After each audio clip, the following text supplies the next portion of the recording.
పోయే పరిస్థితి లేదు అనే విషయం మనందరికీ తెలుసు అధ్యక్ష. ఎంత పేదవారైనా సరే, ఆస్తులు అమ్ముకునైనా సరే, ఆపద వస్తే ఆరోగ్యం ఖరాబ్ అయితే ప్రైవేట్ హాస్పిటల్ పోతారు, కానీ అదే గవర్నమెంట్ హాస్పిటల్ పోవాలంటే గత్యంతరం లేని తప్పనిసరి పరిస్థితులు పోతున్నారు తప్పితే నిజంగా వాళ్లకు 100% క్వాలిటీ ట్రీట్మెంట్ దొరుకుతుంది, ప్రాణాలు కాపాడుకుంటామన్న నమ్మకం మాత్రం ఇప్పటికి కూడా మన ప్రభుత్వం కల్పించలేకపోయింది. మా చౌటుప్పల్ హాస్పిటల్ అధ్యక్ష ఎవరు డాక్టర్లు ఉన్నాయి అధ్యక్ష, దాంట్లో పనిచేసే గవర్నమెంట్ డాక్టర్లే ప్రైవేట్ క్లినిక్లు ఉన్నాయి వాళ్ళకు. ఇక్కడికి వచ్చిన వాళ్ళకు వాళ్ళు చెప్తారు ఇక్కడ మంచిగా కాదు, ఏం లేదు, ఏం స్కానింగ్ కాదు, మీరు అక్కడ పోరని చెప్తారు. మరి ఏం చట్టమో, గవర్నమెంట్ హాస్పిటల్లో పని చేసుకుంటా, గవర్నమెంట్ జీతం తీసుకుంటా, మళ్ళీ ప్రైవేట్గా వాళ్ళు ఈ విధంగా ప్రభుత్వం. నేను చెప్తున్నా అధ్యక్ష, 2.5 సంవత్సరాలు అయింది మన కాంగ్రెస్ పార్టీ ప్రభుత్వం వచ్చి, ప్రజాప్రభుత్వం. గత ప్రభుత్వం ఎన్నో ఆశలు లేపింది. తెలంగాణ ఇచ్చిన కాంగ్రెస్ పార్టీ కాదని కేసీఆర్ గారి మాటలు నమ్మి 2 సార్లు ఓటేసి గెలిపిస్తే, కానీ ఏ ఒక్కరి జీవితాల్లో, పేద ప్రజల జీవితాల్లో మార్పు మాత్రం రాలేదు అధ్యక్ష. కాంట్రాక్టర్ల కోసం డిజైన్ చేసి వాళ్ళు చెప్పిన డిజైన్ల ప్రకారం వాళ్ళు చెప్పిన ప్రాజెక్టులు అప్పులు తీసుకొచ్చి రాష్ట్రాన్ని అప్పులపాలు చేశారు. కానీ పేదవాళ్ళ విషయంలో మాత్రం నిజంగా గ్రాస్ రూట్ లెవెల్లో ఉన్న పేదవాళ్ళకు మాత్రం తెలంగాణ రాష్ట్రం వచ్చిన తర్వాత వాళ్ళ ఆశలు నెరవేరలేదు, వాళ్ళ కష్టాలు పోలేదు అధ్యక్ష. కాబట్టి అధ్యక్ష, ఈ విషయంలో మీ ద్వారా గౌరవ ముఖ్యమంత్రి గారికి ఈ విద్యా వ్యవస్థ మీద ఇంకా సమయం కేటాయించి గ్రాస్ రూట్ లెవెల్లో జరుగుతున్న మన కార్యక్రమాలని మానిటరింగ్ సిస్టమ్ కూడా ఉండాలి అధ్యక్ష. మానిటరింగ్ లేకపోతే మనం ఎంత డబ్బు ఖర్చు పెట్టినా గవర్నమెంట్ కింద పేదలకు అందుతుందా, స్టూడెంట్స్ కానీ వాళ్ళంతా కరెక్ట్గా మానిటరింగ్ చేస్తుందా అనే సిస్టమ్ లేకపోతే అది కింద దాకా చేరాదు అధ్యక్ష. కాబట్టి అదొక్కటి చేయాలని మీ ద్వారా ప్రభుత్వాన్ని కోరుకుంటూ, మన ఉప ముఖ్యమంత్రి బట్టి విక్రమార్క గారికి కూడా, ఫైనాన్స్ మినిస్టర్ గారు కూడా ఇంకా మరొకసారి ఆలోచన చేయండి. ఎప్పటికైనా ఈ రోజు కాదు, మా నియోజకవర్గం మధ్యలో కావచ్చు, తెలంగాణ మొత్తంలో గ్రామీణ ప్రాంతాల్లో ఉన్న ప్రభుత్వ బడుల పరిస్థితి భయంకరంగా ఉంది.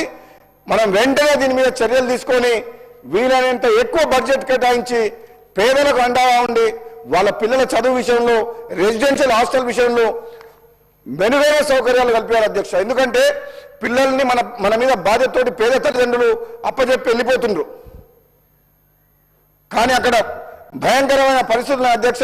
నేను చెప్పిన స్కూల్లో నాకు బాగా అనిపించి మా తల్లిగారి పేరు మీద కోమటిరెడ్డి సుశీలమ్మ ఫౌండేషన్ పేరు మీద వెంటనే నేను కస్తూరిబా స్కూల్కి ఇంజనీర్లు పంపించి, మా స్టాఫ్ని పంపించి దాదాపు 2.5 కోట్లు ఖర్చు పెట్టి క్లాస్ రూమ్స్, 30 బాత్రూమ్లు, 30 లాట్రిన్లు, డైనింగ్ హాలు ఇవన్నీ ఒక స్కూల్ కట్టగలిగిన అధ్యక్ష. 100% ఏదైతే చెక్ లిస్ట్ తయారు చేసినామో ఒక 90 days ప్రోగ్రాంలో ఆ స్కూల్ని కంప్లీట్ చేయించినాం అధ్యక్ష. అదేవిధంగా నేను బట్టి విక్రమార్క గారికి ప్రత్యేకంగా నేను విజ్ఞప్తి చేస్తున్నా అధ్యక్ష, ఎడ్యుకేషన్ విషయంలో ముఖ్యంగా రెసిడెన్షియల్ హాస్టల్స్ ఉండే పిల్లల విషయంలో అన్ని రకాల సదుపాయం కానీ, బాలికల వసతిలో ముఖ్యంగా టాయిలెట్స్ల విషయంలో కానీ, వాళ్ళు తీసుకునే ఆహార నాణ్యత విషయంలో కానీ ప్రత్యేకమైన నిధులు కేటాయించాలి. వెంటనే ఇమీడియట్గా వార్ ఫుడ్ బేసిస్లో రాష్ట్రంలో ఉన్న రెసిడెన్షియల్ హాస్టల్స్ అన్నిటి మీద ఒక ప్రత్యేకమైన ఒక వ్యవస్థను ఏర్పాటు చేసి, ఎందుకంటే అధ్యక్ష డబ్బులతో నేను చెప్పిన 90 daysలోనే అన్ని ప్రోగ్రామ్ చేసిన అధ్యక్ష. ఒక దాంట్లో ఇంకా 17 హాస్టల్స్ మేము చేయాలి అధ్యక్ష. అదేవిధంగా అధ్యక్ష, మరొకసారి మీ ద్వారా ఈ పేద విద్యార్థుల కోసం అన్ని కులాల వారికి మెరిట్ స్టూడెంట్స్ని ఒక ఇంటర్నేషనల్ స్టాండర్డ్స్లో పెద్ద ఎత్తున మనము కార్యక్రమం చేపట్టి వాళ్ళని ముందుకు తీసుకుపోవాలని చెప్పి గౌరవ ముఖ్యమంత్రి రేవంత్ రెడ్డి గారి నాయకత్వంలో బట్టి విక్రమార్క గారు, ఉప ముఖ్యమంత్రి గారు కలిసి ఇంటిగ్రేటెడ్ రెసిడెన్షియల్ స్కూల్స్ ఏదైతే తీసుకొచ్చారో అధ్యక్ష, అది చాలా గొప్ప పథకం. దాదాపు 200 కోట్ల రూపాయలతోటి 20 ఎకరాలలో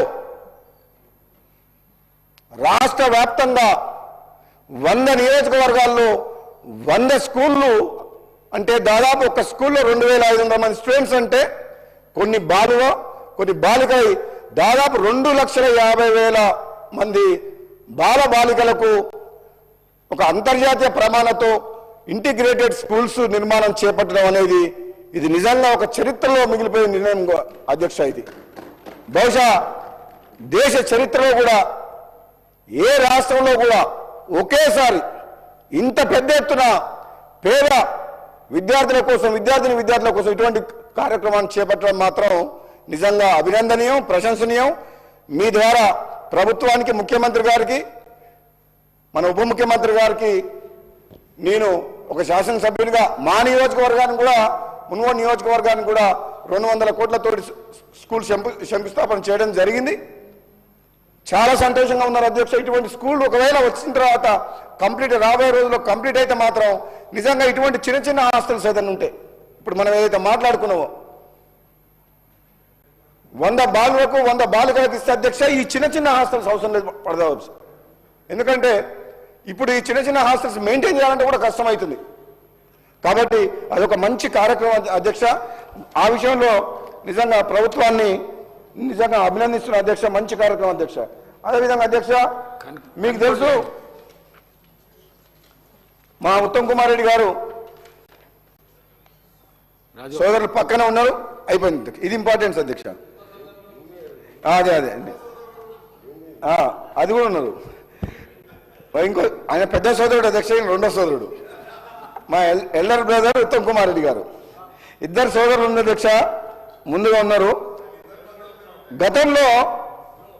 గతంలో తెలంగాణ రాకముందుకు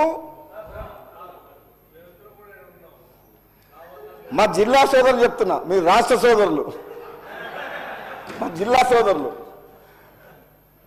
ఈరోజు అధ్యక్ష తెలంగాణ రాకముందుకు కాంగ్రెస్ పార్టీ ఎంతో ఆలోచన చేసి కాంగ్రెస్ ప్రభుత్వం ఉన్నప్పుడు ఎన్నో ప్రాజెక్టుల రూపకల్పన చేసి ఎన్నో లక్షల ఎకరాలకు తక్కువ ఖర్చుతో నిలిచింది అధ్యక్ష కాంగ్రెస్ పార్టీ ప్రభుత్వం ఉమ్మడి ఆంధ్రప్రదేశ్లో. కానీ తెలంగాణ వచ్చిన తర్వాత మీకు తెలుసు, నేను ఎక్కువ డీటెయిల్స్ పోను. ఎందుకు డీటెయిల్స్ పోనంటే గత 2.5 సంవత్సరాల నుంచి ఈ అసెంబ్లీ వేదికగా బయట ప్రాజెక్టుల పేరు మీద రీడిజైన్ పేరు మీద లక్షల కోట్ల అప్పు చేసి అనవసరంగా ఈ రాష్ట్రాన్ని అప్పులపాలు ఏ విధంగా చేసిండ్రో గతంలో పరిపాలించిన బీఆర్ఎస్ పార్టీ కేసీఆర్ ప్రభుత్వం మనందరం కూడా విన్నాం. 100 సార్లు 1000 సార్లు చర్చించుకున్నాం. అందుకని నేను ప్రత్యేకంగా ఈసారి దాని గురించి ఎక్కువ డీటెయిల్స్గా పోను అధ్యక్ష. ఎందుకంటే సేమ్ సబ్జెక్టు ముఖ్యమంత్రి గారు, మన ఇరిగేషన్ మినిస్టర్ గారు, ఉత్తమ్ కుమార్ రెడ్డి గారు ఎన్నో సందర్భాల్లో వాళ్ళు చేసిన నిర్వాహకమైంది. తుమ్మిడి దగ్గర కట్టాల్సిన ప్రాణహిత జయల ప్రాజెక్టుని కేవలం కాంట్రాక్టర్ల కోసం ఇంజనీర్లు చెప్పినా వినకుండా కేసీఆర్ ఒక ఇంజనీర్ లాగా మారి మేడిగడ్డకు స్థలానికి బ్యారేజీని మార్చి అది కూలిపోయి సుందిల్లా అన్నారం సీపేజ్ అయి ఏ విధంగా 1,00,000 కోట్ల రూపాయలు నీటి పాలు చేసినో మనందరికీ తెలిసిన విషయమే అధ్యక్ష. అందులో డీటెయిల్గా పోను. వాళ్ళు తీసుకున్న నిర్ణయాల వల్ల ఇదే రాష్ట్రమే అప్పుల పాలైంది అధ్యక్ష. కానీ నేనేమంటున్నా, ఈ 1,87,000 కోట్ల రూపాయలు 10 ఏళ్ళలో ఖర్చు పెట్టి మనకేమన్నా సాగునీరు ఇచ్చిండ్రా?